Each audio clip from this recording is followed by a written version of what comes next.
Capítulo 4. Luis Alejandro Velasco se dio de cuenta que la balsa avanzaba de forma recta, lo único que no sabía si iba a avanzar hasta el interior del Caribe o hasta la costa. No sabía su posición, no sabía dónde estaba. Miró su reloj y empezó a seguir el viaje del destructor Caldas minuto a minuto.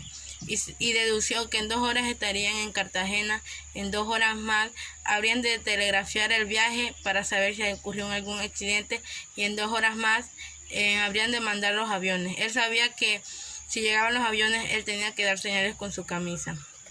Luego pasaron horas ahí y no ocurrió nada y empezó a escuchar cómo aullaban las olas y de ahí empezó a escuchar la voz de Luis Refinjo que decía: gordo, rema por aquí en esta dirección, como si Luis Refinjo estuviera ahí de verdad.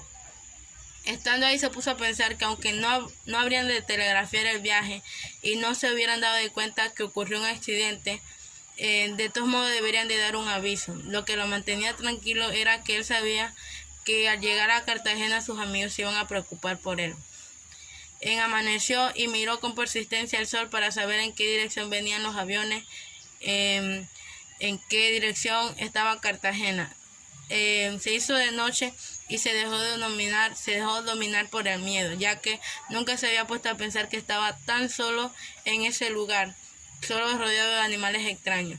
Se hizo en la borda de la balsa, aunque él sabía que ese era el lugar menos seguro de la balsa, pero su lógica le decía que sí, que ese era el lugar y no se quería mover de ahí.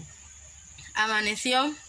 El 28 de febrero se desesperó, no ocurrió nada, se imaginó a sus amigos desayunando y le dio hambre. Para olvidar la hambre se hizo en el fondo de la balsa y el agua de ahí lo hizo sentir fuerte y aliviado. Oscureció y empezó a ver la Osa Menor, pero ya que el cielo estaba muy estrellado no lograba verlo, hasta que por fin en 1 hora más logró verlo. Y dijo que si él estaba viendo la Osa Menor, tal vez alguien más en Cartagena lo estaría viendo, y eso fue lo que lo hizo sentir menos solo. Amaneció y la proximidad de la tarde lo hacía pensar que era imposible de que no se hubieran dado de cuenta que él había desaparecido. Se hizo de noche y había muchos puntos en el cielo, pero uno en especial avanzaba de forma recta hacia la balsa. Él sabía, no se sintió feliz, sino tranquilo, y él sabía en qué momento exactamente tenía que hacer señales al avión. En los ruidos de las olas que hacía por encima escuchaba los vibrantes ruidos del motor del avión. Capítulo número 5. Él tuvo un compañero a bordo de la balsa. Agitó su camisa desesperadamente durante 5 minutos por lo máximo. Cuando vio crecer el punto negro, le pareció que pasaba por encima de su cabeza. Luego de una vuelta larga, tomó la dirección de regreso y empezó a perderse en el mismo lugar donde había aparecido. De pie en la balsa, expuesto a un sol ardiente, él estuvo mirando el punto negro sin pensar en nada, hasta cuando se borró por completo en el horizonte. Él llevaba exactamente 24 horas en la balsa. Se acostó de cara al cielo en la borda y se puso sobre su rostro la camisa húmeda. No trató de dormir porque sabía el peligro al que estaba expuesto si se quedaba dormido ahí en la borda. Allí, acostado en la borda, sintió por primera vez la tortura de la sed. Allí mismo, sobre su cabeza, más fuerte que el ruido de las olas, oyó el ruido de otro avión. Emocionado, se incorporó en la balsa. El avión se acercaba por donde había llegado el otro, pero este venía directamente hacia la balsa. En el instante se pasó por su cabeza, volvió a agitar la camisa, luego dio la vuelta y lo vi de perfil sobre el horizonte, volando en la dirección en que había llegado, y esperó en la borda con la camisa en la mano a que llegaran nuevos aviones. Por mucho que en la balsa hubiera avanzado durante la noche, debió estar muy lejos de la costa. Sabía qué dirección encontraría, pero imaginaba en lo absoluto cuánto tiempo debía remar. En aquel sol que empezaba a ampollarle la piel, con aquella hambre que ya le dolía el estómago, lo vio perfectamente. El día era muy claro, de manera que pudo ver la nitidez, la cabeza de un hombre asomado a la cabina, examinando el mar con un par de binóculos negros. Cuando se alejó, pretendiendo hacia el interior del Caribe, no dudó un solo instante de que el hombre de los binóculos se había visto agitar la cabeza. Me han descubierto, dice. Grité, dichoso, todavía agitado y agitando la camisa. Loco de emoción, se puso a dar saltos en la balsa.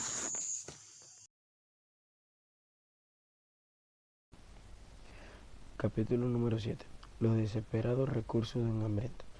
Si uno se acuesta en una plaza con la esperanza de capturar una gaviota, puede estar allí toda la vida sin lograrlo, ya que las gaviotas tienen un afinado instinto de conservación en tierra firme. Alejandro Velasco estaba tan inmóvil que probablemente aquella gaviota pequeña y juguetona que se posó en su muslo creyó que él estaba muerto. Él siguió deslizando la mano bruscamente y en el instante preciso que la gaviota se dio cuenta del peligro, trató de levantar el vuelo. Él la agarró por un ala, saltó al interior de la balsa y se dispuso a devorarla. Cuando esperaba que se posara en su muslo, estaba seguro de que si llegaba a capturarla, se la comería sin quitarle las plumas. Estaba tan hambriento y la misma idea de la sangre del animal le exaltaba la sed. Rara vez estaba encubierta con una carabina tratando de cazar una de las gaviotas que seguían el barco. Las gaviotas para un marinero es como ver tierra. No es digno de un marinero matar una gaviota.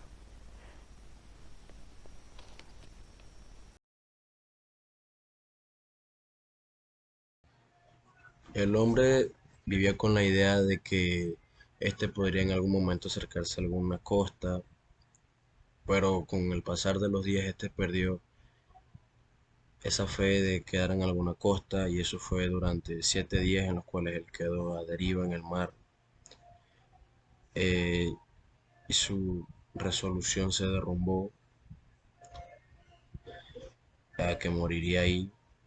eh, pero después de esos 7 días él se dio cuenta que los peces que pasaban eran diferentes junto a la balsa, debido a que desde muy temprano acompañaban a la balsa y parecía deslizarse como un acuario eh, al lado de la balsa del hombre.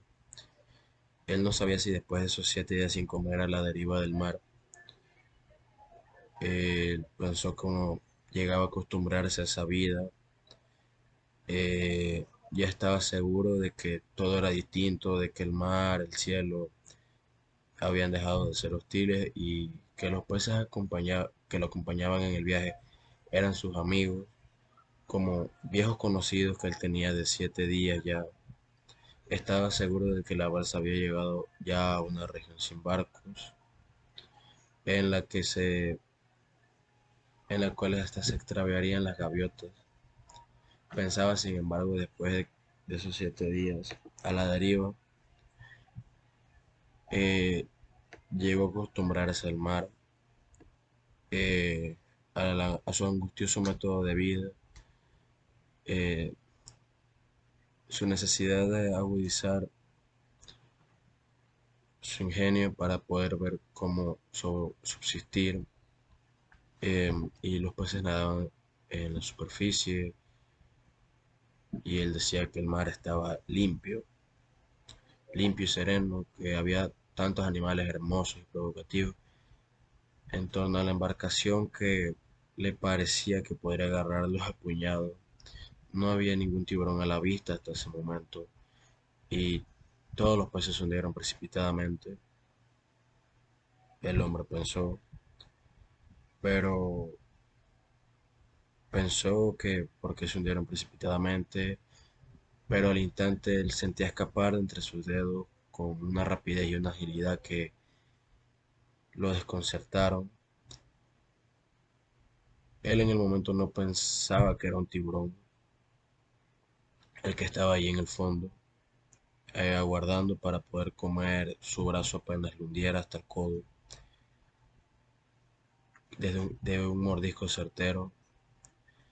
Eh, Al tiempo, los peces empezaron a mordisquearle los dedos, primero suavemente, como cuando trincan en una madera. Eh, Después al tiempo pasó un pez de medio metro, liso, plateado, dientes afilados menudos que desgarraba la piel del pulgar. Entonces él se dio cuenta que el mordisco de los otros peces eh, no habían sido inofensivos, sino que habían hecho un desgarre, y él empezó a sangrar. Eh, Él no sabe si fue la sangre, pero por un momento después había una revolución de tiburones alrededor de la balsa, los cuales saltaban como delfines persiguiendo, devorando peces junto a la borda. Atemorizado, se sentó en el interior de la balsa y se puso a contemplar la masacre. La cosa ocurrió tan violentamente que no se dio cuenta de que en el momento en que un tiburón saltó fuera del agua, dio un fuerte coletazo y la balsa se tambaleó, se hundió en la espuma brillante.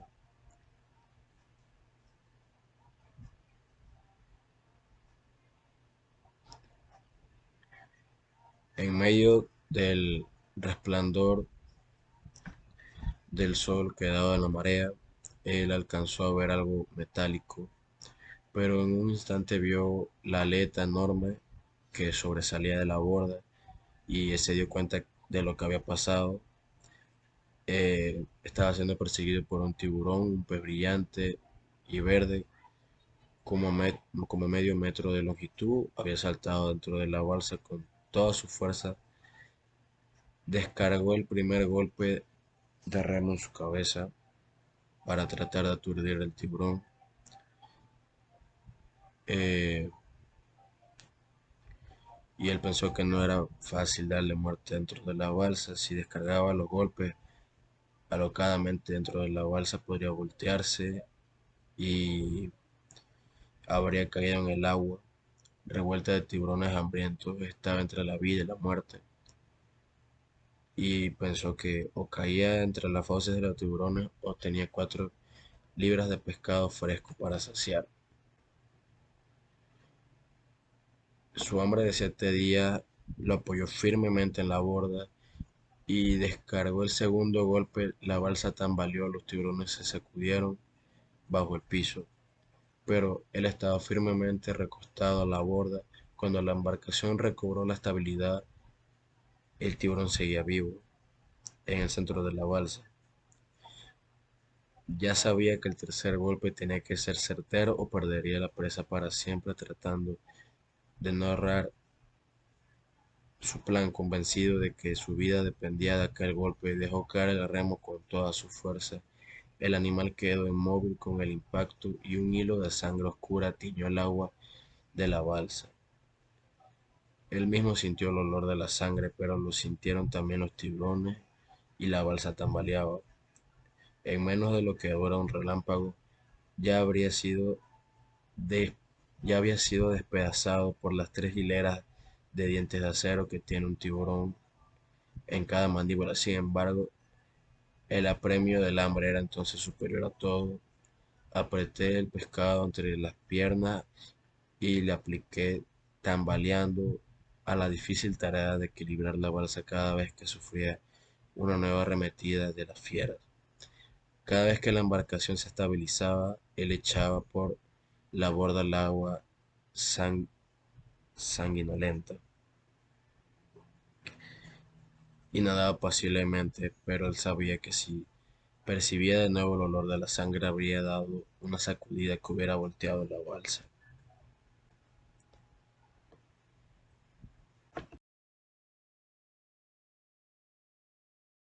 Capítulo 11. Otra alucinación, la tierra. El 9º día fue la más larga de todas. Él estaba acostado en la borda y la ola se rompía contra la borda. Él estaba otra vez en el destructor, entre las neveras y las estufas, en la popa con Ramón Herrera y viendo a Liz Reginfo.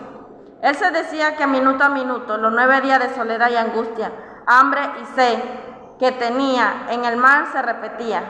También tomaba precauciones para no caerse. Se amarraba con tanta fuerza que le dolían las muñecas, los tobillos y la rodilla derecha. Cuando recobraba la lucidez, que estaba nadando hacia arriba por primera vez en 9 días, no se daba cuenta de lo que le estaba pasando a él. Él estuvo sin sentido, que estuvo recapitulando minuto a minuto sus 9 días de soledad y veía que él iba tan seguro como si él estuviera amarrado en la borda. Al amanecer, el viento se volvió helado. De tanta fiebre que tenía, su cuerpo se estremeció, su rodilla derecha le comenzó a doler. Como él iba entre nieblas, se le comenzó a percibir el dolor y también parecía que había transcurrido mucho tiempo desde aquella tarde que había transcurrido. Mucho tiempo de aquella tarde, cuando él se comió una raíz que él había encontrado en la malla y fue uno de los factores de confusión. Entonces no sabía si era un nuevo atardecer o un nuevo amanecer. Desesperado del dolor de la rodilla, trató de cambiar de posición, pero posiblemente no pudo. Miró el reloj, ya había perdido la esperanza de poder ver la tierra. Él estaba sin fuerza y completamente